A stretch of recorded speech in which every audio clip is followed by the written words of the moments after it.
Good morning, everyone. It is 1:15 p.m. Today we are having a three-way draft battle. A three-way? First of its kind. Recurring guest, John Sakula, and I will be judging Josh, McHale, and Nate's picks of movie monsters.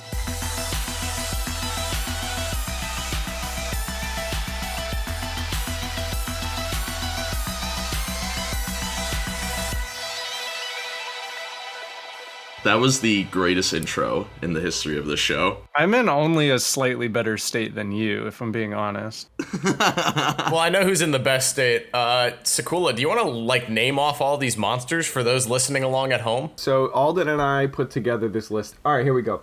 We got Audrey 2, Little Shop of Horrors. We got Lou Bloom from Nightcrawler, Gremlins from Gremlins, Godzilla from Godzilla, Chucky from Child's Play, Pyramid Head from Silent Hill, Brundlefly from The Fly, Megatron from Transformers, not sure that's a monster, but okay.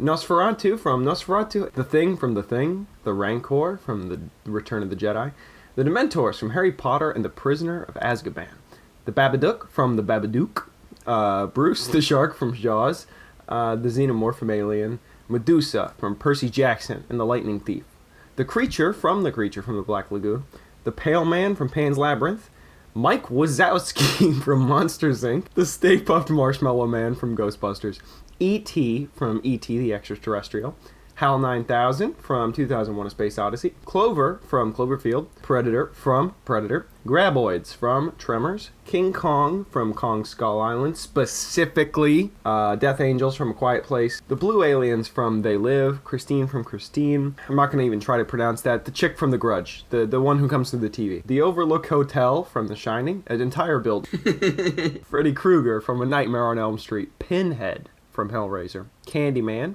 Samara Morgan from The Ring, King Goobot the Fifth from Jimmy Neutron Boy Genius, the Tire from Rubber, Cerberus from Hercules, the T-800 from Terminator, Dormammu from Doctor Strange, Frankenstein's monster from Frankenstein. Oh shit, there's more. Mr. Hyde from Dr. Jekyll, Mr. Hyde, Dr. Michael Morbius from Morbius, Mothman from the Mothman Prophecies, Alf from Alf, Gonzo from Muppets from Space, Scully Pettibone from Scary Godmother Halloween Spooktacular. There it is, the aquatic aliens from the Abyss. Alright, cool. Slender Man from Slender Man, Oogie Boogie from The Nightmare Before Christmas, Clifford from The Big Red Dog, the Blob from The Blob, Demogorgon from Stranger Things, Mothra from Mothra, It from It Follows, Bob from Monsters vs. Aliens, The House from Monster House, Ghoulies from the hit film Ghoulies, Sloth from The Goonies, and Starro from Suicide Squad. That's the whole list. Correct. That is the whole list. That is 61 movie monsters. Should we spin a wheel to see who goes first? Well, I was thinking since McHale won this challenge, it only makes sense for him to go first. And then since you're the reigning champ, I was thinking you could go second. I'll just take up the rear. Okay. What did McHale win? I don't know. Didn't we give him this position for something? I don't know. No, you both challenged me at the same time, and I made it a triple threat match. I'm the champion. You know what? I get the first pick. That's fair. McHale, you can go second, and I'll go last. All right, sweet. See, Josh might be operating at 10%, but I wasn't able to pull that quick one over him, so. I have one specific first-round pick, and if Josh picks it, I'm going to scream. I am the head of the table. I'm going to be holding up 2 belts after this. So I'll just go? Yeah, you got 3 seconds. Hurry up. Thanks, host Alden. I am taking the King of the Monsters, Godzilla, as my first pick. Okay. Solid. I just had to. To me, he is just the movie monster. And you got to take a kaiju first round. You need a big guy. Interesting first choice. Nice. McHale, you want to go next? Similarly, I am going to have to pick a kaiju off the bat, right off the bat. And it might be a sleeper pick for some, but for me, this monster is very dear to my heart. A childhood favorite movie of mine. I'm going with Cloverfield. A very underrated kaiju. Both starting with kaijus. I definitely saw that going somewhere else, but I'm not upset at the pick. Cloverfield was one of those movies where I got really hot and cold with it. I was really into it when it first came out. Then I watched it again, and I was like, this fucking sucked. And then I rewatched it last year when I did my Kaiju Month series, and I fell in love with it all over again. I think think I'm going to follow the trend here and also pick a kaiju first round. I'm going with the monkey man himself. I'm going with King Kong here, specifically from Kong Skull Island. I thought it was a really fresh way to reintroduce a beloved classic cinema character. Again, the biggest this monster's ever been before in this film. And as we saw in Godzilla vs. Kong, he's still growing. He's a growing boy. And I think that this interpretation of King Kong is probably my favorite for the monster itself. So I think there's a lot of humanity in there, and I want to go with a neutral, chaotic kind of monster pool for as long as I can. I know things will probably get crazy toward the end, but I like that he's kind of a force of good, at least on Skull Island. Also solid. So we got Josh with the lizard boy and Nate's the monkey man. So second round. So I got the kaiju I wanted, and I just want a fighter. I think I'm going to go with the T-800. Good pick. The T-800 was Arnold, right? Yeah. I praised the first Terminator movie so much last season. This is probably a no-brainer pick for people listening. Yeah, just an unstoppable force, even in the sequels when he becomes a friend, or he's this awkward, glorified cameo in Terminator Dark Fate. He's great. He was also an awkward, glorified cameo in Terminator Salvation, which everybody seems... While he was the governor of California. Weird that they made a killer robot out of the governor of California. Weird that it was almost OJ. McHale, what's your next monster? Perusing this list, because I can see a lot of places where there are a lot of monsters that I would want to pick, but I could get trapped in drafting a lot of monsters that no one else wants. There's a lot of silly places I can go here, but I gotta keep up with Josh. I'm looking for a fighter, somebody who I think can go toe-to-toe with the T-800. It's the Predator. I knew it. I knew that's where you were going. Nice. Another classic Arnold movie. The Predator, I think the Predator versus T-800, it's a fight that I've done in action figure form many times in my childhood. I think it would be a very interesting fight because I don't think either of these guys are going down easy, and I don't think either of them are really fully equipped to take the other one down. So I think this is going to be a fight. Do you think there should be a sequel that involves Predator? That would be incredible. I mean, this is round 2, and I think I'm just following the same kind of trend. I'm really happy that this says alien and not aliens. I'm going to go with the xenomorph here.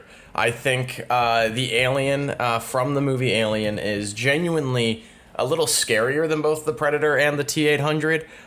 Granted, if it was just one alien versus either of those monsters, granted, might not be that true of a fight, but as we learn down the line in the Alien franchise, it's that kind of swarm mentality that makes them so powerful and still can go toe-to-toe with any human trapped on a spaceship. So I think the xenomorph is genuinely scary. The fact that there's a lot more of a biomedical kind of fear with it too. The fact that it can like have the face huggers or like the chest poppers. Like there's a lot of crazy shit that can happen with this monster. So yeah, it's a good pick here in my opinion. These first 2 rows that we've just created are the most evenly matched. I would never expected it to go like this. Like, because Clover, Godzilla, and King Kong, I could see that being an even matchup. Predator, T-800, and Xenomorph. Yeah, we got kaiju versus like... I could see all of that being even. Like, it's very, very matched. Yeah. Round 3. I'm going to go with the Thing. I want to get McHale and Nate's teams to get paranoid. If one of them is betraying the other, it would cause a lot of paranoia during the battle. And yeah, like not a kaiju or a fighter, but something sneaky. A wild card pick, if you will. We'll all have imposter syndrome when Josh has the Thing. I'm going to kind of go for something similar to Josh, and I'm going to go with the Overlook Hotel here from The Shining. Now, I know what you're thinking. This isn't really a monster per se, but what it is it's like a portal to hell, literally, in which the souls of the damned can communicate with the living. And I think that there's a ton of gaslighting that could be made from the Overlook Hotel onto other monsters moving forward, and genuinely create that same similar sense of paranoia. Maybe not so much that your friends are out to get you like the Thing, but maybe that your family could turn on you, and that's just as scary. So yeah. This is the only building we have, I believe, that isn't actually sentient. Is this the battleground? Is this where it takes place?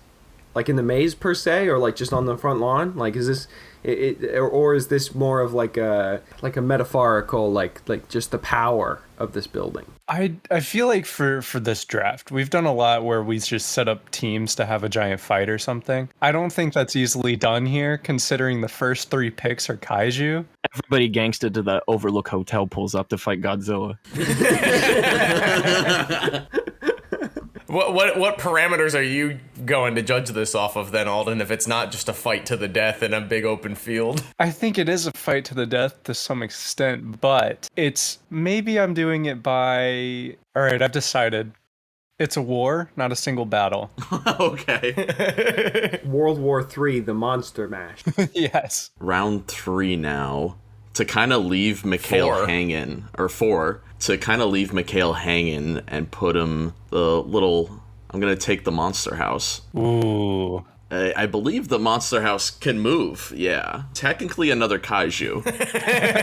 Monster House versus Godzilla, my favorite movie. Yeah, kind of the same idea as the Overlook Hotel, though. If you get somebody trapped in there, you're gonna see a lot of weird things, a lot of mind games. And I already got the thing. I got a lot of mind games going, as JR would say. All right, McHale, what's next for you at round 4?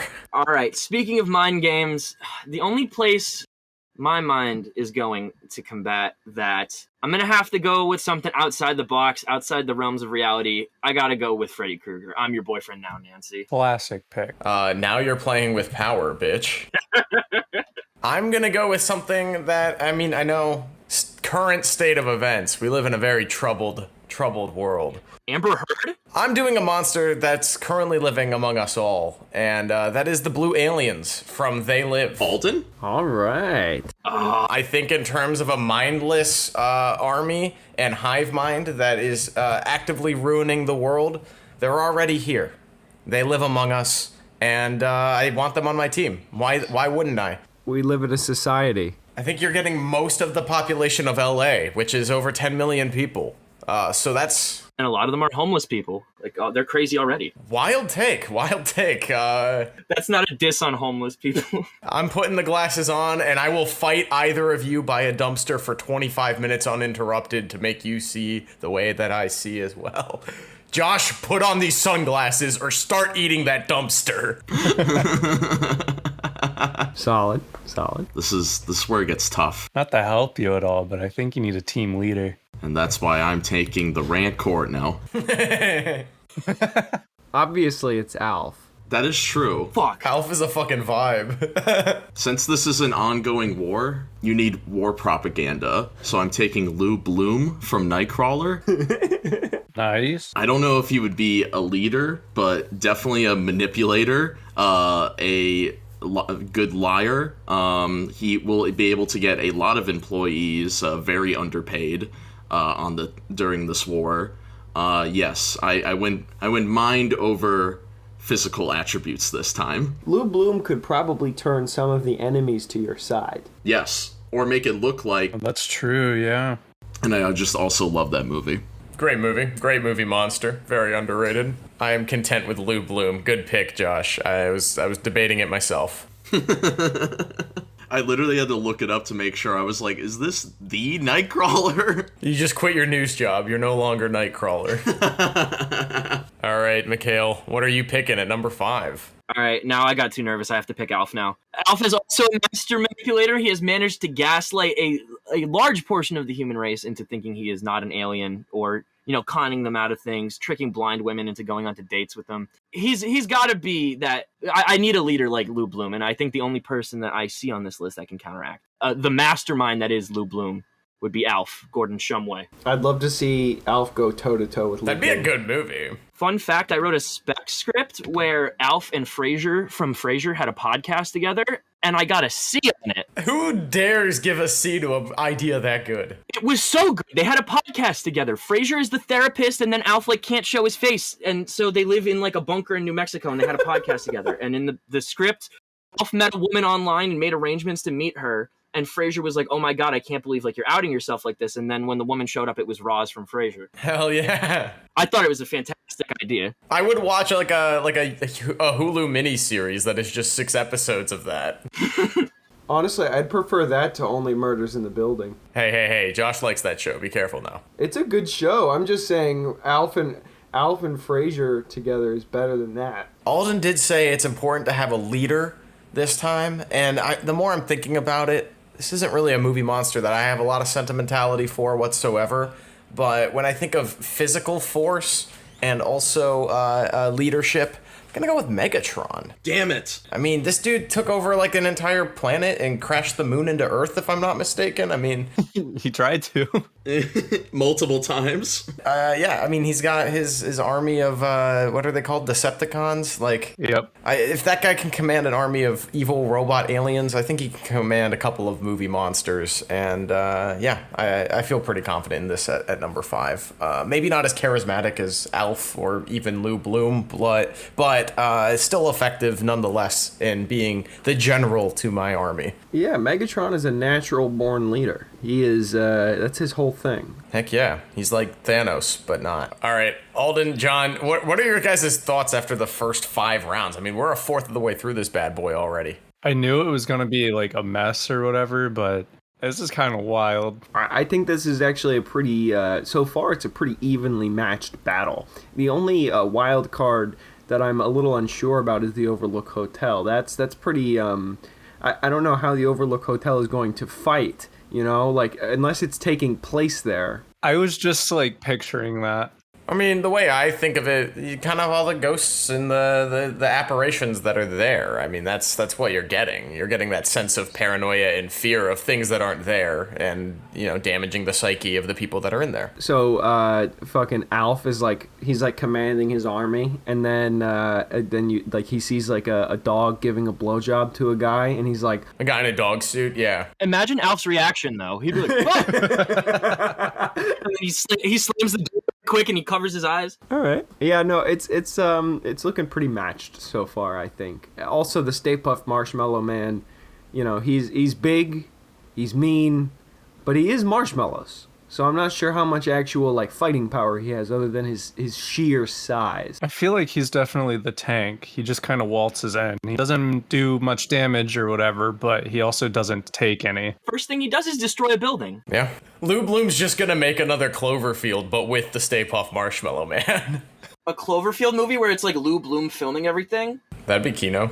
We're just throwing out good ideas. If anybody listening is a movie producer, we're giving them free ideas. That's this whole podcast. You can't use Alf and Frasier though. Yeah, Alf and Frasier's copyrighted. I mailed it to myself. That would be so expensive to shoot just because Kelsey Grammer doesn't show up for less than $12 million anymore. We'll do a Grand Moff Tarkin on him. Well, how much would that cost? It'd be cheaper than getting Kelsey Grammer. All right, round 6, Josh. I'm kind of targeting towards Nate's team in this war with this pick because he's got Alien with a spaceship, he's got buildings, so I need somebody that could infiltrate all that, maybe through technology. Taking Hal. All right. I'd say one of the greatest villains just in cinema in general. Like in the story of 2001, The Space Odyssey is like the one-eyed creature in the actual Odyssey. I feel like that's kind of the whole one red eye thing. There's a lot of parallels there. He'll be able to infiltrate a lot of things for my team. I can't wait till Elon Musk uploads his consciousness to a robot that looks ominously like the HAL 9000 and we just roll with it. I can't wait for Elon Musk to become HAL 9000. We're all going to be HAL 9000 after we get our brain chips. I can't afford it. Yeah, that's for the rich. No, it'll be free. Yeah, I'm still not doing it. No, it'll be free. No, you won't have a choice, Nate. You don't understand. Nate is a Blade Runner. I will keep my flash drive joy. Thank you very much. I'm not putting it in my brain. Literally, it'll be like during COVID when you had to get the vaccine to go to work. No, I didn't get any. I'm definitely not on my 4th dose. It's wild and crazy. New York state of mind. You will get the chip. You will. All right. Anyway, McHale, what are you picking here? There's a lot of buildings, a lot of technology. We got Megatron and HAL that I'm going to have to counteract here. I need something chaotic. With Gordon Shumway, Alf at their helm to counteract things like Megatron, the Overlook Hotel, HAL. like all these robots and things, these other chaotic monsters. I'm going with the gremlins. Pound for pound, like the most powerful monsters. They were my next pick. Like in these movies, these gremlins wreak fucking havoc, and it's not really bound to any type of logic. They kind of are just born into having, I guess, like cartoon logic. So I feel like they could really fuck shit up. And the fact that they reproduce just by being put into water, you have nearly a disposable army of little gremlins at your fingertips. As soon as it rains, you have total global domination. When it rains, it pours. Gremlins. I have a really out-of-pocket question. Sorry to interrupt. Oh, go ahead. I'm between a couple. Do you think that Godzilla, if gremlins were attacking him and he pissed, would they multiply or die? They would for sure multiply. And they'd turn into like gremlin Godzilla. It's like a Donkey's Kids and Shrek. If Godzilla jerked off on a town and it flooded the town, would people get pregnant? Would they give birth to Godzilla babies? Like, would it be like the donkey dragons? I hope not. No, I would like to think that the chemical makeup of Godzilla's biomedical waste is not the same as that of a human's. Piss would probably... Neither are dragons and donkeys. Well... I would also like to just not think about that. I would love it if you never said that. Yeah, I'm gonna go out of pocket here. Very far out of pocket. But I'm looking at this list, and there's a lot of characters that are kind of similar. You've got Nosferatu, you've got Dr. Jekyll and Mr. Hyde. I'm going with Dr. Michael Morbius here. Yes, I knew it. Morbius sweep. There's a lot of characters on this list that I think have elements of Dr. Michael Morbius, but they are not holistically Dr. Michael Morbius, and therefore it is time for my monsters to morb, and it's morbin time. We got the morb juice on deck. I mean, the Brundlefly is just a weaker version of Dr. Michael Morbius, so like this negates about 5 other options in my opinion. I hate to do it to my boy Jared Leto, but you're on my monster list. We've talked about Morbius so much. This is the Morbin podcast, Morbius Sweep. Morbius made $92.8 billion opening weekend, Josh. It's important to talk about. Woke up this Morbin. My Morbin life. Memorial Day is now Morbius Day. It's Memorial Day. Memorial Day. All right, round 7.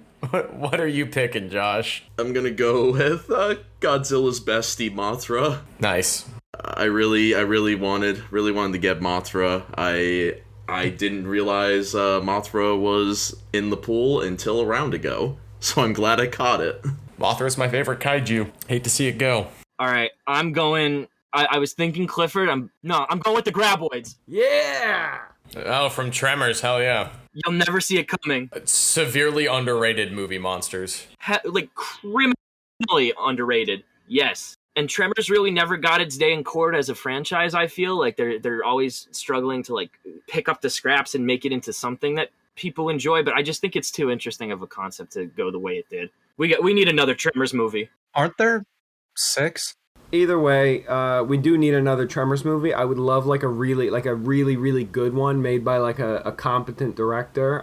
The first one is the only good one, and then the rest of them are just absolute chaos. But I want another Tremors, please. Alrighty then, I'm gonna go with Clifford the Big Red Dog here. I need some of that that kaiju energy. Josh going with Mothra kind of really made me realize that I need more muscle. And when I'm looking at what these other kaijus are, what these other giant monsters are, I mean, the Stay Puft Marshmallow Man is standing out to me as a very formidable foe, but also he's got a weakness. He got stopped by 4 idiot pest control guys that started busting ghosts. So I think a giant dog, they love snacks that fall from the table. I've seen a couple dogs devour some marshmallows. I think Clifford's just a solid counter pick here. And also, if you know how to train a golden retriever, you can train Clifford the Big Red Dog, and I think we'll find that leadership on my list. So Clifford is a very formidable kaiju and fits right in with Dr. Morbius and the blue aliens from They Live on my team. I would love to see Clifford eat the Stay Puft Marshmallow Man and then like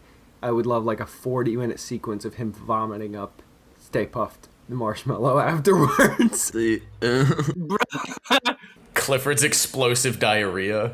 That's his weapon. It could even be like Old Man Logan when he gets eaten by the Hulk and then like reforms. Very out of pocket comment, but McHale, do you remember when we saw Ghostbusters Afterlife and Paul Rudd in that Walmart scene where he sees the ice cream and goes like, yeah? Him going, yeah, under his breath was the single funniest part of Ghostbusters Afterlife. Like, I don't remember laughing at anything else. That was the only scene that gave me genuine like laughter. It wasn't even that funny. I needed something. Like, at that point, like, oh my god, please.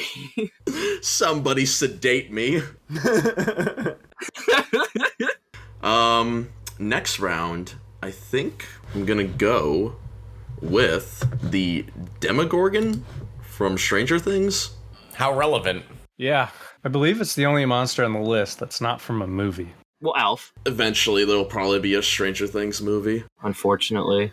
Well, they just dropped like 4 hour-and-a-half long episodes. The lore of Stranger Things. So it's one creature that's causing all this havoc? No, so there's more than one Demogorgon. Demogorgons are sort of a creature from the Upside Down. Okay. The Upside Down has lots of creatures. Like in the newer season, there's like a wizard character. There's a bunch of bats and shit. Like, oh, so I pick a character that's undefeated right now.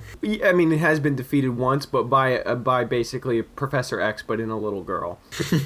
We have seen it defeated, but there's more than one of them. And also, its blood and stuff can be mixed with other creatures, kind of like an alien, like a xenomorph, and create other creatures. Like they in season 2, they have Demodogs, so it's like a Demogorgon mixed with a dog. It's got the Demogorgon face, but it runs fast and it's not as strong. So what you're saying is, for this war, I kind of have my little army going now. At least I have some goons running around helping others. Demogorgon blood getting in the mouths of some other creatures. You now all of a sudden have other creatures.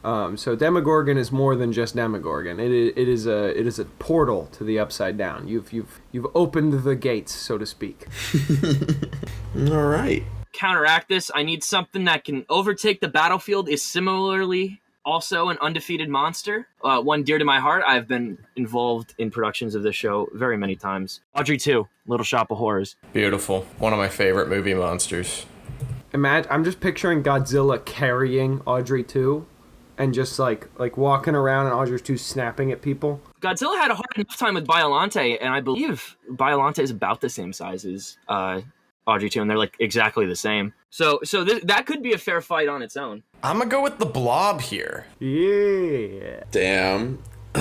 This never-ending and expanding alien mass is honestly a really underrated movie monster, and it knows no limits. It's very, very hard creature to destroy, and even when it's destroyed, it's never really ever gone. It would be a matter of trying to contain the Blob while also fighting the rest of my army for an entire war, and that, to me, sounds very useful. So, yeah, I've got a constant offensive push at all times from the Blob. And voiced by Seth Rogen, it'll add some levity to the fight. No. That's Bob. Bob, who recently appeared in the Chip and Dale movie. My next pick is Bob to counteract the Blob. Gross. Bob, who recently appeared in the Chip and Dale movie? What do you got to counteract Bob and Blob, McHale? Dormammu. I'm gonna go with Dormammu. Pretty self-explanatory. Is it? I'm keeping with the celestial theme. Something otherworldly here. Yeah, Alf the Celestial. The only reason why I didn't draft Dormammu because he seems very impatient. Yes. That could become a factor in a war could be years. You think this is gonna take years? Most wars do. This one though? Yeah, but what if King Kong goes goblin mode? What then, huh? I think you're forgetting the fact I have Dr. Michael Morbius. Oh yeah, you're right. I think it's time for things to get a little otherworldly for me as well. And I'm going to go with an underrated pick here. I'm going with Pinhead from Hellraiser. You want to talk celestial fear, portals to hell opening up, some really weird kinky S&M shit. It's all there. Or this guy's a man that got possessed from a satanic alien from another dimension. So this shit's going to be fucking nuts. And I'm assuming he's got the other Centibites with him to some capacity. We've got chains. We've got meat hooks. This is gonna be a bloodbath, and I'm happy to have him there. It's gonna be kinky as fuck. I feel like I already know who Josh is gonna pick. Nate keeps taking my picks, but my next pick is actually going to be the Death Angels, which I didn't even know they were called the Death Angels in A Quiet Place. Yeah, that was a weird one to find because some places call them that, some places don't. I just went with it. They have a very prominent weakness, and that's why I think they are now like drafted so low, but they are also able to take over the world. So they gotta be useful. Them teaming up with the Demigorgons, because I feel like their weaknesses are different from theirs, so I kind of got two different things going on here. They should be able to even each other out when it comes to causing just some chaos throughout this war. I could also say that the two monsters I feel like that could counteract them, Godzilla and Mothra, since they communicate at different frequencies, they're on your team. Which now they could communicate with the Death Angels. Possibly, yeah. I feel like Godzilla already is my leader, I guess. Man, Mothra can also telepathically communicate with humans without having to speak. Yeah. Mothra and Morbius about to have a rap battle telepathically. Well, all right, what is the last one in your top 10 here, McHale? I can't believe that we made it this long without drafting this person, but I think a perfect companion to the celestial terror of Dormammu is Pennywise. And I thought that's who Josh was going with next. Solid option. He kind of warps the reality of life. You're getting Pennywise for free. Yeah, why Pennywise specifically? A lot of good combatants, I'd say, on my team. There's a lot of different things you're going to have to counteract, and I just feel like overloading this, I'm looking for something celestial, something hard to counteract. There's not a lot of other magic, or, I don't want to call Pennywise magic. I don't know what you'd call what he is. He's just this other dimensional terror. Lovecraftian. Old as the universe itself. Yes, Lovecraftian. Impossible to describe, as H.P. Lovecraft intended. Yeah, him and his cat. I've got a couple of different ways I could go here, but I think I am going to secure the top 10 with just another addition to the army. I'm gonna go with the Dementors here from Harry Potter. We mentioned the lack of magic on this panel, and these little trapped souls able to suck the life out of foes just sounds extremely useful. There's a ton of them. Well, here's the thing. They will only go after somebody if they're ordered to, and it has to be a wizard, I believe. That's fine. I've got wizards. I got Dr. Michael Morbius. Josh, are you saying that they have to go after a wizard, or a wizard has to tell them what to do? Well, a wizard, they either have to be ordered to go after a wizard, or the wizard is doing magic outside of the wizarding world, I believe. What about Dudley, bro? Dudley got his soul yucked. Because Harry got framed, because they got framed because they were ordered to do that, which I guess you could order them to suck anyone's life. The lore on Dementors is very confusing, and I literally just watched these movies. They're very underwritten. You can order them to suck anyone. They're just there to be scary and disposable, and I like them. Me too. All right, Alden and John, what are your guys' thoughts here about the top 10? We're halfway through this fight, and yeah. As we go on, we are getting less and less sinister and dangerous. I really do want to see the Blob and Bob match up. I want to see those two fight it out, because I feel like they would just run into each other and turn into a homogeneous goo, and then one of them would end up being the being. You know, the other one would cease to exist, which I think would be really interesting to see. Let's finish this where we started, together. The Dormammu from Doctor Strange, he's powerful, dangerous, but very impatient. My man has no patience whatsoever. He is, he's a little baby boy. He's gonna piss his pants. Yeah, he's gonna piss his little baby pants. I really don't have faith that he's going to be able to pull his weight in this fight. But overall, we're still...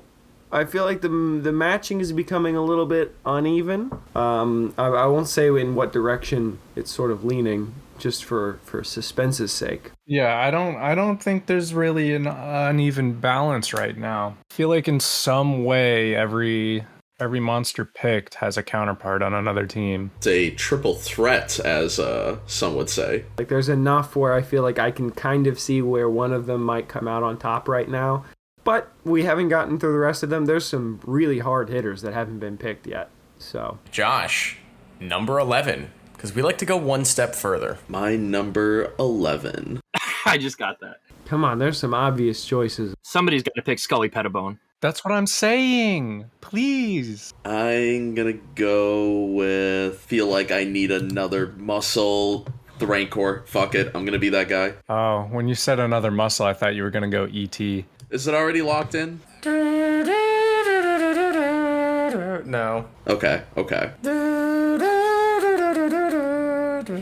My favorite fucking ride of all time. Great ride. I like that it smells like a swimming pool that hasn't been cleaned in 20 years. Yep. Oh, I'm gonna go with Starro. Ah, fuck! That was my next one. Bingo. There you go. See, there was like 3 that I was looking at that I was like, these are obvious choices. So initially I thought of the Rancor because of the Book of Boba Fett finale, but I went with Starro because a little bit bigger of a kaiju. He's got one glaring weakness, which we saw in the Suicide Squad, but if we keep Starro like at a base and just let his little Starros like cling on to McHale and Nate's teams and control them while like you also have a muscle just in case things go south, but you also have mind games in Starro because he could control your opponents sometimes. And all the people that don't get hit by the little mini Starros are going to get manipulated by Luke Bloom. This is a character that controlled Superman. True. Starro's a great choice. Damn, there are very few kaiju left. I don't know if I'm seeing any. The Rancor is a kaiju now. I am very disappointed that Robo Snell from Rugrats in Paris is not on this list. Man, I folded. All right, no, I'm going with the Rancor. I need to take it before somebody else does. Solid. Wild. Just it speaks for itself, and I feel like if there was any underdog I could count on to counteract Starro, I could see the Rancor going toe to toe. Especially with the last episode of the Book of Boba Fett, we did see a straight up kaiju fight with the Rancor. Who would be your Rancor keeper on your team? Danny Trejo, like it wasn't in in Book of Boba Fett. Not the character from Book of Boba Fett, but the actor Danny Trejo. Yeah, Danny Trejo himself as Machete from the Spy Kids version. Oh, not the SpongeBob version of Machete? SpongeBob had Machete? There's a SpongeBob version? Yeah, the third SpongeBob movie has Machete. It's the worst SpongeBob movie. Alden doesn't remember his first viewing. No, I didn't rewatch it. I just don't remember it at all. How could you forget SpongeBob singing Livin' La Vida Loca? Huh? It does happen. What?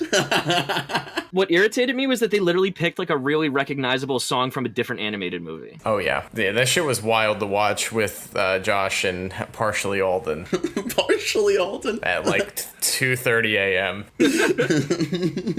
I'm gonna go with King Goobot V from Jimmy Neutron Boy Genius. Josh did point out that like the Death Angels are kind of like a little on like the weaker side as they have like a definitive weakness, and like the fact that King Goobot and his army were stopped by some children from Earth is a little disappointing. But again, sheer numbers. You got a bulk alien army here, and sometimes, as Avengers has proven us, you don't necessarily need a good army. You just need something there. And I've got more monsters that I want to pick later, but I kind of want to see what the bottom of this list looks like from people, and I can at least justify this selection here. And it's Patrick Stewart. That's Patrick Stewart? I've got Picard. Yeah. Wait, is this the king or is this isn't Poltra, right? This is the No, not the big chicken. This is the goo guy in the golden egg. Yeah, okay. Next round, I'm gonna take Medusa from Percy Jackson, played by Uma Thurman. Let's go.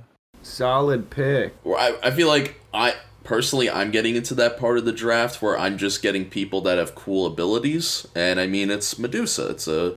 Medusa's powerful, though. Yeah, she is. Turning people into stone and shit. It's a great asset to have. Get stoned. That is hard to counteract. Yeah, our phones don't have the mirror reflective back like the iPod Touch he uses to like reflect her light back at her. Which is against lore of Percy Jackson, but I'll leave it. And the new iPhones are matte, so they can't just use their phones. He defeated Medusa so specifically in that part of our culture.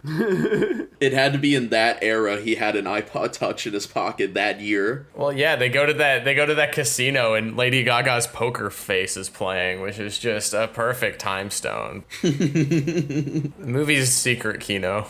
Hold on, I'm sorry, I gotta go off topic really quick. Did you guys know that there's a third Night at the Museum movie? Yes. Yeah, just dropped recently, I think, right? No, it's been like 8 years. Robin Williams was still alive and kicking when that movie came out. Well, actually, he died right before it came out. Yes, he died like 3 months before it came out. Terrible. He didn't even get to see himself as that one president. Theodore Roosevelt? Yeah, you saw him play my favorite president twice. I gotta go with Cerberus. I think that is the last kaiju type thing that's sticking out to me here. Yeah, I think there's a lot of like goofy and kind of like out there picks that I really like, and I want to get one of the better ones. So I'm gonna go with Mike Wazowski from Monsters Inc. Don't think he's really that formidable of a foe, but hey, at the end of the day, you can't win a war without morale. And if you get back to the camp and, you know, Clifford the Big Red Dog's got a broken knee and Megatron is like half busted in, Dr. Michael Morbius is crying in the club, like you're gonna need someone to lift the spirits. And if we've got Mike Wazowski there, people will be laughing. I like your pick, I gotta be honest. There's some fucking powerful picks that have not been picked. I think morale is more important than raw strength. To counter that, I'm going to take E.T. Nobody knows morale like E.T. Nobody knows friendship like E.T. Nobody made me cry when I was 5 years old like E.T. Nobody scared the shit out of me a half hour before I cried like E.T. did. Kind of the same thing Nate said, just morale. Him and Godzilla are going to touch fingers. Mm-hmm. And you've got a healer. Hold on, you've got a healer also. Oh yeah, it could heal. Yeah, you got a healer on your team. You've got like a Mercy. You have two. You have Mothra as well. Make this even worse for Nate. E.T. could go back to his home planet, which we saw in the greatest theme park ride ever created, and bring his family down. Oh shit, Botanicus is here? Botanicus is in the war. He just got drafted to the war. Botanicus is 856 years old and still not old enough to evade the draft? E.T. the Ride is Secret Kino. That is the canonical sequel to E.T., I believe. Yeah. All right, so I do feel pretty confident in Alf's ability to keep the morale of my team pretty high. So I kind of want to play into more of a psychological element here, and I'm looking at the master gaslighter himself, the Candyman. So I'm gonna have to go with him. That was my next one. Yeah, he was getting close to my pick. I was looking at him, I'm like, why has nobody picked Candyman? I had so many mind game characters already, so it was tough to draft him. We got Freddy and the Candyman on the same, and Pennywise on the same. Shit. Gail's going for the horrors. He's going for the scares. Candyman is like really the only monster I feel like that still like kind of creeps me out. Like he's just fucking gross. Pride Month is right around the corner. I'm going with the Babadook. Are we in Pride Month when this comes out? Yes, Pride Month is among us as of this episode being released. Alden, do you have your Pride flag profile pictures ready? What? No. And are you ready for your replacements July 1st? Yeah, you better be ready to take that shit down immediately. Oh yeah, no, I've got that covered. Coca-Cola this shit. After June 31st, that shit never happened. I think the Babadook here, I don't think he's as much of the master gaslighter like Candyman, but pretty damn close, and psychologically torments a family of two, so bringing that to the battlefield. My man's killed a dog. Maybe. Or he motivated a mother or a child to kill a dog. Close enough. I think that this adds in just fine with the Overlook Hotel. I think that there's a lot of psychological warfare going on with my team here. And also, fashion. Babadook's dripped, and honestly, we could all have top hats and long coats, and I think that would be a nice aesthetic. There's only one pick, Josh. Don't mess it up. Yeah. Is there? Yep. Okay, Gonzo from Muppets in Space. You messed it up. God damn it. That was a good pick. One of the most powerful beings on this list. Gonzo has several different origins, but like this is specifically the one from Muppets from Space. Yes. Yes, a king. Because he's also an anteater in Muppet Babies. True, he is. Motherfucker does not look like an anteater. Not at all. He looks less like an anteater than Arthur does an aardvark. What's the justification here for Gonzo, or does he not need one? I don't think he needs one. He doesn't need one. I mean, look at the poster for Muppets in Space. It's literally Christ, like, beaming up to heaven. Alright, we're looking it up. Here we go. It's a great poster. He's literally has his arms out and everything. This is my Man of Steel. Right, with Pride Month being around the corner, there is another LGBT icon I'm seeing on this list. And I'm going with the Mothman. Oh my god, there's another one. How are you guys just ignoring him? Yeah, no, honestly, Alden, I'm kind of pissed. Okay, cool. Why Mothman? Specifically from the Mothman prophecies. The Mothman prophecies, I have seen the Mothman prophecies, and I'm going to try to stick to the logic that movie goes off of, because there are some Mothman things that aren't addressed in that movie. Again, the psychological element, like the Mothman kind of, warning you about what's to come in the battle. You're about to encounter Alf and the Gremlins, and it's not going to go well. And the Mothman is there to curse you. Yeah, he's like your team's Doctor Strange almost. Like, yeah. Yes, and we have him working alongside Dormammu. Oh, hell yeah. Mostly because Alden's begging for it, and I want to appease my my judges here. Mr. Scully Pettibone from Scary Godmother. Literally walks out of the closet.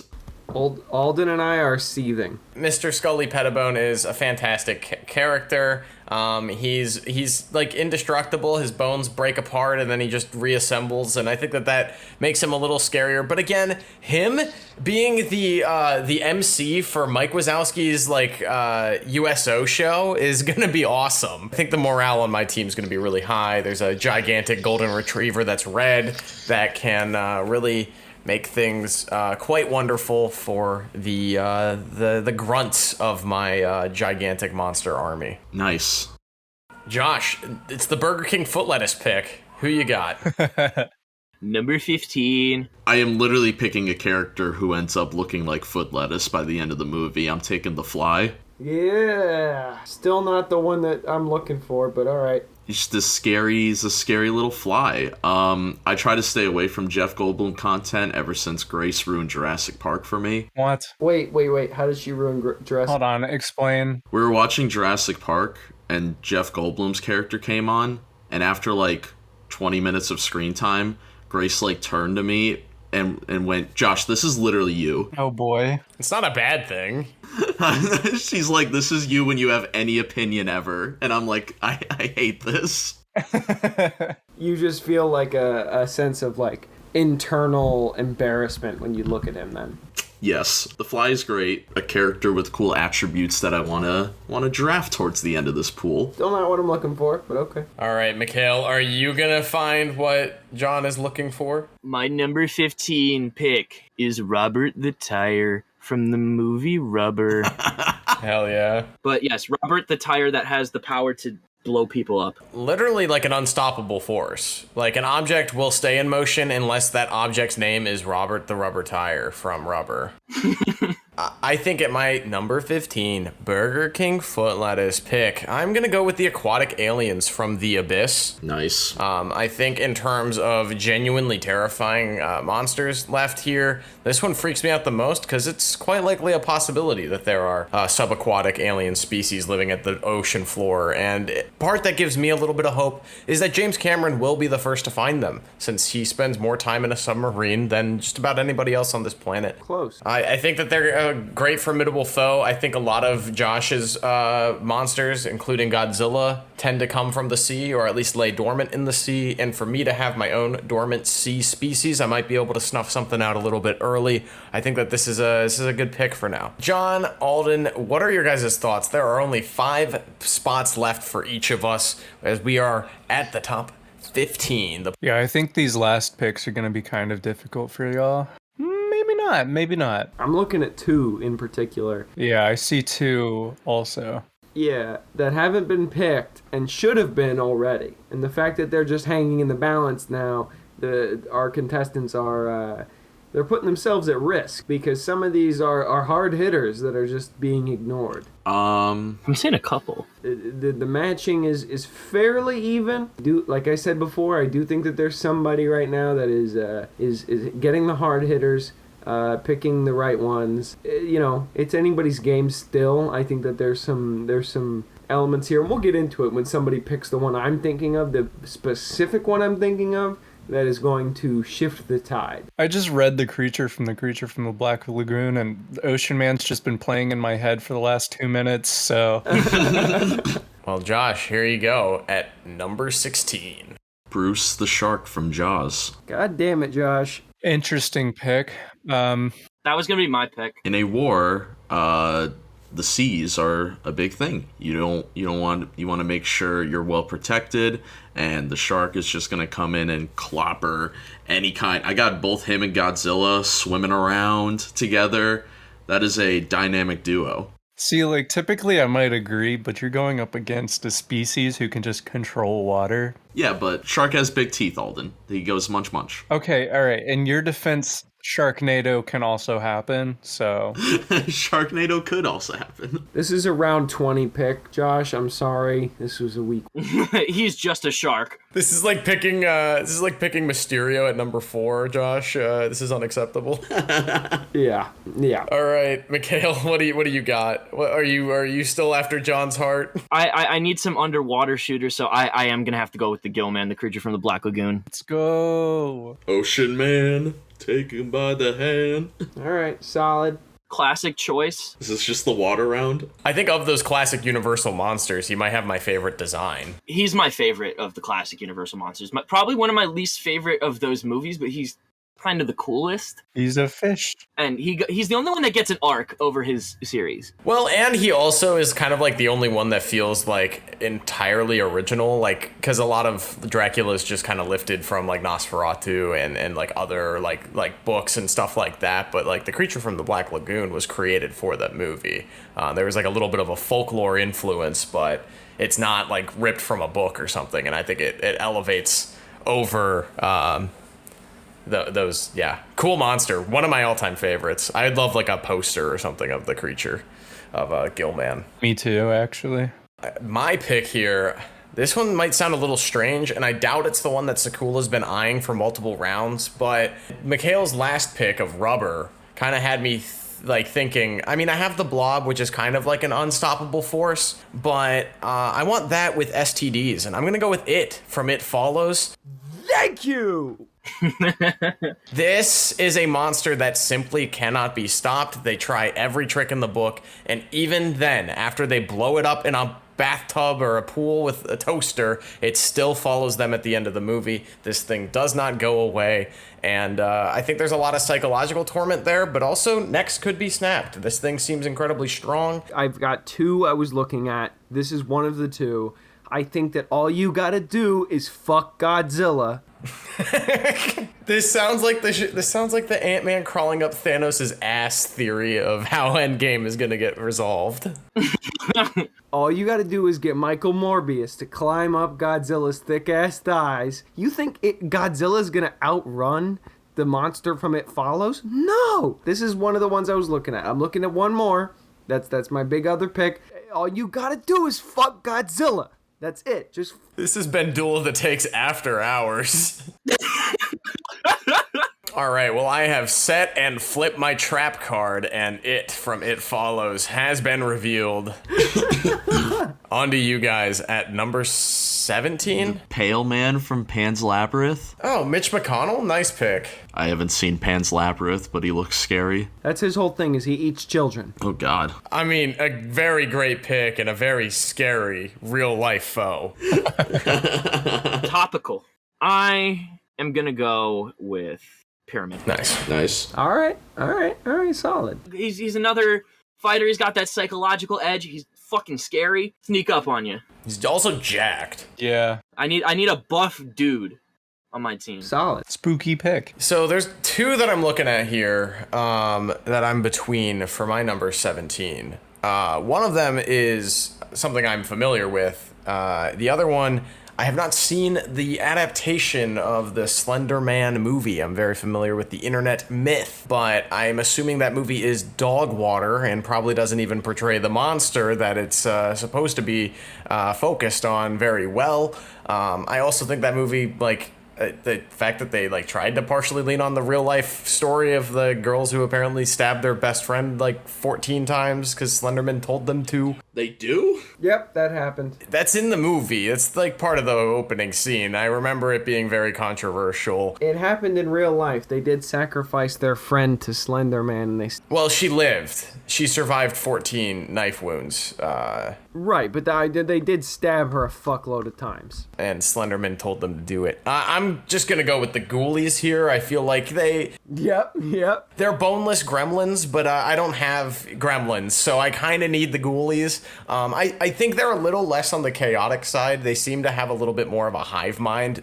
You haven't seen Ghoulies? I've seen Ghoulies. No, I've seen Ghoulies. Yeah, I was about to say, are we talking about critters? It's not a hive mind. Ghoulies are more chaotic than gremlins. Think about gremlins dialed up to 11. The gremlins launched an old woman off her stair chair out a window to her death. It's one of my favorite deaths.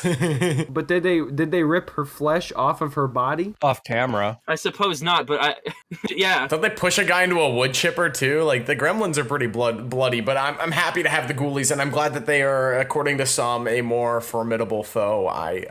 Yes. Ghoulies are definitely a more chaotic force. Okay, well, I'm happy to have them. Round 18, Josh. It's looking to be a little slim pickings here. I'm gonna go, in every war you need transportation. I'm gonna go with Christine. Great pick. That took longer than I expected, I'm being honest. Who on your team would drive Christine? Gonzo, 100%.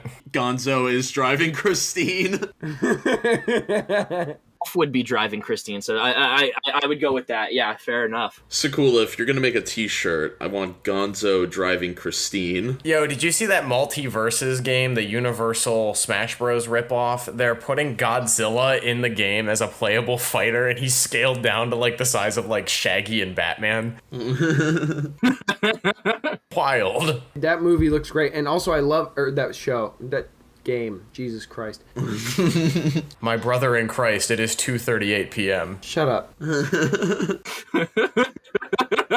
I love how they acknowledge Shaggy's ultra instinct abilities. Yes, dude, Shaggy's gonna be cracked. Shaggy's gonna be a movie monster soon. Mike from the M2J2 project actually playtested it. I think Christine's a great choice, and Gonzo driving her, that'll be sick. I'll make that shirt. I'll do it. On to you, McHale. Just out of who I perceive to be the most powerful of what we have left on the board, I'm between three. I'm gonna go with Slenderman because he has the ability to turn friends against each other. Thank you. That was the other one I was looking at. Slenderman is underrated and extremely powerful. His movie sucked dog water. Yeah, but I have a question.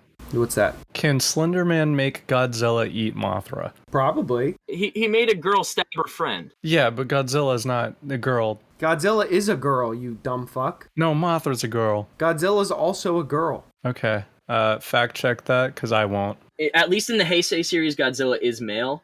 I don't know about the first one, but I don't know if it's... In the American Godzilla, if we're going off of the 1998 one, it is an asexual female. I really hope we're not going off the 1998 film.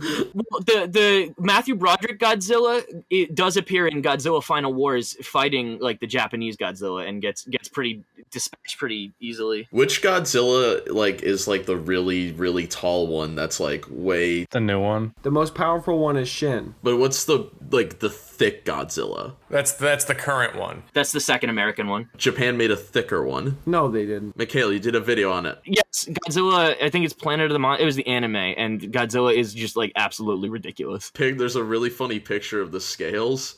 And he's like, yeah, the one all the way on the right. Size of a motherfucking planet. Shin Godzilla is undoubtedly the most powerful. It's the scariest. Planet Eater Godzilla, I believe, is the name of the animated one. Absolute unit. It's my turn to make a pick here. And, I mean, I know John said that, Jaws is, a round 20 pick or whatever, but I think Chucky kind of leading my army of little ghoulies could be a lot of fun.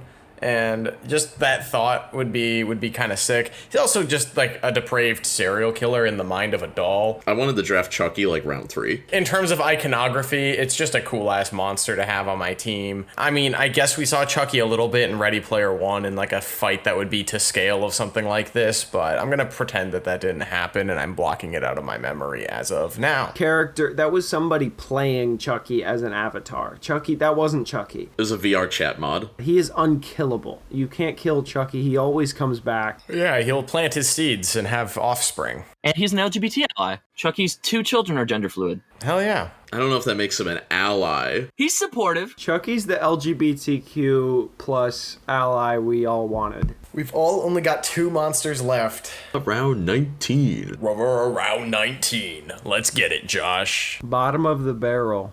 I just want him on my team because he's fucking iconic. Frankenstein. It's Frankenstein, dude. A nice little Byronic hero. He's definitely not a full villain. He's a good guy at the end of the day when it comes to Him and E.T. are the heart of my... Yeah, exactly. That's so cute. They kiss. I'm torn between 2. No, I'm gonna go with Samara. Yeah, there you go. Samara from The Ring. So that's an ability I can count on. We can get her into the individual rooms of the Overlook, assuming they have televisions. Yeah, they do, because Danny's watching Sesame Street in the movie. And like, no way Lou Bloom is not gonna put that videotape in. So he's gonna want to watch it. His ego's too big. You know he's going to. He's gonna break his camcorder by putting the tape in his camera to watch the playback real quick, and then he's gonna be shit out of luck with no camera. He's just gonna be stuck stealing bicycles from Pennywise. She's gonna squeeze her way out of that little monitor. There's a couple here left that I find interesting. I think I'm gonna go with Mr. Hyde from Dr. Jekyll and Mr. Hyde. He is a bit more of a beast than a man, but kind of like the Hulk, he could probably science the shit out of stuff when he calms down. And, it's always good to have a brilliant doctor on your team. Or Russell Crowe in The Mummy. Yeah, the Dark Universe, guys. It's 5 years old today. I'm so excited for Johnny Depp as the Invisible Man. Dude, he's been preparing for this for so long. Mr. Hyde is like the definition of like going goblin mode. And I feel like, yeah, having some goblin mode on my team is really going to help. He's like a dark version of the Hulk. My final pick. 3 picks left, 1 from each of us, and 4 monsters. So who's getting left on the table? This is one of my favorite elements of the show. What monster's getting left behind? You gotta be a special kind of a monster to kidnap Santa Claus. And I want good music. Oogie Boogie from A Nightmare Before Christmas. Heck yeah, dude. He's like the official like monster of sports betting when like he takes Jack to the roulette wheel and shit. Like, why haven't the casinos doing the apps like have an Oogie Boogie commercial yet? You just have Larry David on crypto ads. Every crypto.com ads have gotten worse and worse. The crypto has gotten worse and worse. Like, it started with that Matt Damon commercial that looks like an Xbox commercial. Does look like an Xbox commercial. I was expecting Microsoft or Xbox that whole time. The LeBron one was really bad, and now we have Larry David. I'm so torn. You're drafting Larry David? Yeah, I would. If Larry David was available in this pool, no question. I'm seeing something here. I mean, obviously I can screw Nate over. No, you can't. I want all 3 of these monsters. I don't know what you think I'm stuck with, but I want all 3 of these on my team. I just only have room for 1 more. Well, I'm considering taking the Grudge because I can just take away the ability for you to counteract Samara. But I could also counteract Josh with Nosferatu, who is also a child kidnapper. And it's basically Morbius, but better. It's not Morbius, but better. Morbius is Dr. Jekyll and Mr. Hyde and Nosferatu and Dracula mixed into one person that's also an edgelord superhero. And Morbius did come first. Yeah, Morbius has been around since the beginning. Morbius is a biblical tale. The beginning. He influenced so many monsters like Dracula. The multiverse is open. I'm gonna go with Nosferatu. Nosferatu? What if instead of Edward in Twilight, it was just Dr. Michael Morbius? All right, Nate, you have a choice here, and this choice is very important. So go ahead. Is it? Is it important? Yes, it is. One of these choices is not great, and the other one is mildly better. Yeah, okay, I do agree with that. Sloth is that special needs representation. Hang on, let's look at my team. Let's see what I need. Mike Wazowski was drafted so high. Yeah, it's between Cuyahoga Sake from The Grudge or Sloth from The Goonies. As much as I love Sloth, and as much as he did scare me at the beginning of Goonies when I was a little kid, he's just a friend with the heart of gold. As long as you give him a baby Ruth, he'll pull through for you in the end. And I think that loyalty is something that's missing on a lot of these monster teams here. I think there'd be a lot of turning one against another. But for pure horror and strength alone, I think I'm going to go with The Grudge here. I think it's a little bit spookier, a little bit scarier. You know, if my team were to have one more spot, or maybe, like the water boy for my team, I would love to have Sloth there. We actually, Alden and I did argue about having the horse from Waterboy. Water horse? I remember we were talking about that. We were like, you were insistent that it was going to be here, and I was like, no, fuck no, absolutely not. Well, I forgot, honestly, but the water horse is definitely a pick that should have been on here. I disagree. I What other movie monster on this list was from a movie based on a true story? It Follows. That happened to my friend once. And unfortunately, Slender Man. I mean, Godzilla happens in Japan like every month. Don't you read the news? Yeah. No, I can't read. So now's the time in the show where Josh, McHale, and I's lists have been solidified, and it is up to our hosts, Alden and John Sakula, to narrow it down here and see who is the best the best monster mash, so to speak. Myself, I'm currently leaning towards Josh's list. I think that he's got the most powerful people going on. I think that McHale is a close second. I'm sorry, Nate, but I'm really not, like, I don't think that your guys are standing at much of a chance. I feel offended. You were bitching that there were two people that haven't been selected yet, and I grabbed both of them. So I think you need to watch your tone here, mister. I've got Dr. fucking Michael Morbius. Nate as Dr. Michael Morbius, King Goobot the Fifth. You were picking the people that I wanted to get picked in round 11, and instead they got picked later. Sakula, was I the list that you thought I was like running away with it? Yeah, I think that, I mean, without Alden's input, which he will give very shortly, I think that you've got currently some of the most powerful people. I do think Nate has some heavy hitters. He's got a chance. I think Nate and McHale are neck and neck, but I think that right now you just said I was neck and neck with Josh. What the fuck? We have three necks. We are Cerebus. McHale and Nate are neck and neck. I think that McHale has the edge over Nate. But I don't know. Nate's got some good guys. He's got the Blob, Michael Morbius, You got It from It Follows. All you got to do is fuck Godzilla. Game over. All of our top threes are really good, but I feel like I got the kaiju, the fighter, and the mental awareness in my first three. I feel like that's the best top three I've ever drafted. McHale also has a kaiju, a fighter, and then a mental The top opponent. three from all of them is really solid. Yeah, but can you guys pull a pit bull and take anyone to the hotel, motel, Holiday Inn? I don't think so. I don't think so. It's below the top three that we actually have to discuss, because the top three, I feel like for all of them, are all pretty evenly matched. After that, it's a little iffy. Since I am considering this as a war, there's a lot of non-team players. I don't think Godzilla would really listen to orders at all. However, Godzilla is the king of monsters, so he'd be the one giving orders. I think Bob's a team player. Bob is a team player and indestructible. Mothra is pretty destructible canonically. I know we all like Mothra. Canonically, Mothra gets her shit fucked up all the time. Yeah, but she's a healer, not a fighter. But the reason why I drafted Mothra, though, is to kind of make Godzilla unstoppable, because Mothra could just bring Godzilla back to life whenever she wants. Yeah. That's fair. You also have E.T., and E.T. pretty much makes everybody on your team indestructible, because if they die, E.T. is just like... Yeah, he's also a healer. He is a healer, but don't they have to be spiritually linked, like the relationship he has with Elliot? You're saying that there's enough bonding time in this whole war for him to be down in the trenches with... It's years of war. It's...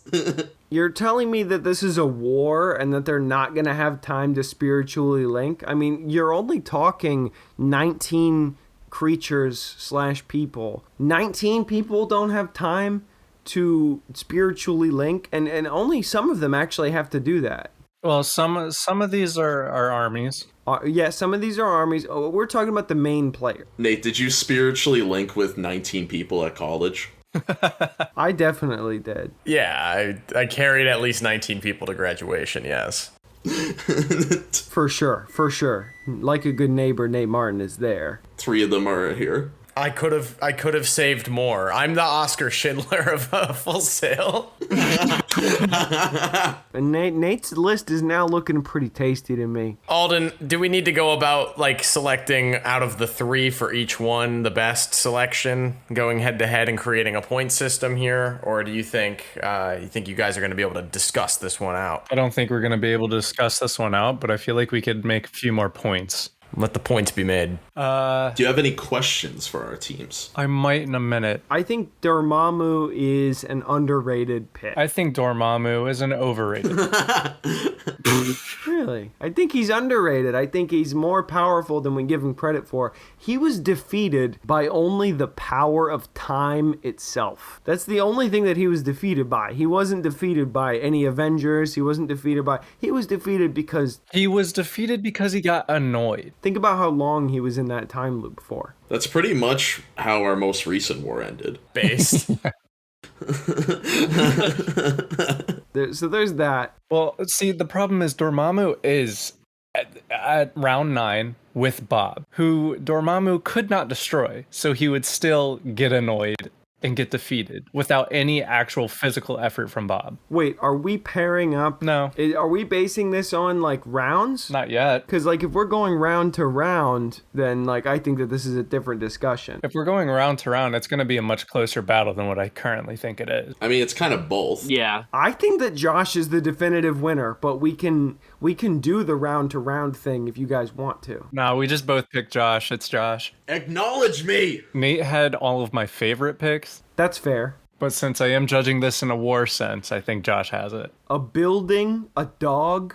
Okay, Josh has a building too. What's the point? His building moves and eats people. I also have Hal. I'll just hack that hotel. I don't think that the Overlook Hotel has Ring enabled yet. I don't think they've set up the tech. A lot of my choices were made, like the Gremlins were made to directly counteract Hal because they can interfere with technology and they can fuck shit. They can get inside Hal and just like rip his cords apart and shit. Like a hamster. I feel like round to round would be the best option to go with here because there were a lot of counteractions. No, they already made it final. It's already over. McHale, I punted Nate's head I punted Nate's head and then pinned you, and I retained my WWE championship, just like Randy Orton. After John Cena came back and won the Royal Rumble, surprised everybody. You surprised everyone and came back to this podcast. Well, Josh, after our Build a Jedi episode, you did say that the next draft battle would be whoever won today versus Pilot in something. In something. What is that something? Can I make a request? Sure. It's not character based, it's movie based, but I'm gonna say international films. Josh will fall. I feel like I'm about to like wrestle Pilot in like his home country and I'm gonna get like booed. It's gonna be the Montreal Screwdriver. I was thinking because Pilot's a big sci-fi guy, we could do sci-fi characters. We haven't done sci-fi talks since our sci-fi bracket. I think that would be fun. I know Pilot's also a Trekkie. That could be a fun draft. That could be a fun pool. This kind of sounds disputed to me. Yeah, while the Electoral College is still counting votes, because there's a lot of mail-ins, we want to thank McHale joining us from M2J2. What else you got going on? You said there's slime something? I'm here for that. I'm dropping a short film. Yes, it's called Slime Pays. It's a short film. The concept album soundtrack, which my friend Kid Bear did, is already out on Spotify, and the movie is going to be out by the end of the year. I'm very excited for everybody to see it.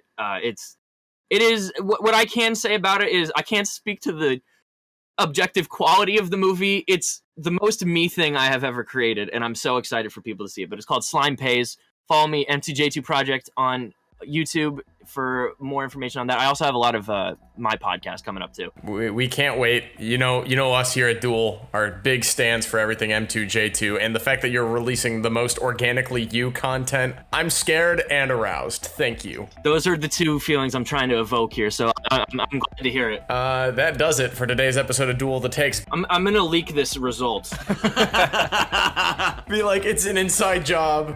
Hungover Josh beat us all. I still think if it was done how I imagined it, Josh would have won. I'm gonna need to start like a heel faction like the Bloodline if this keeps going.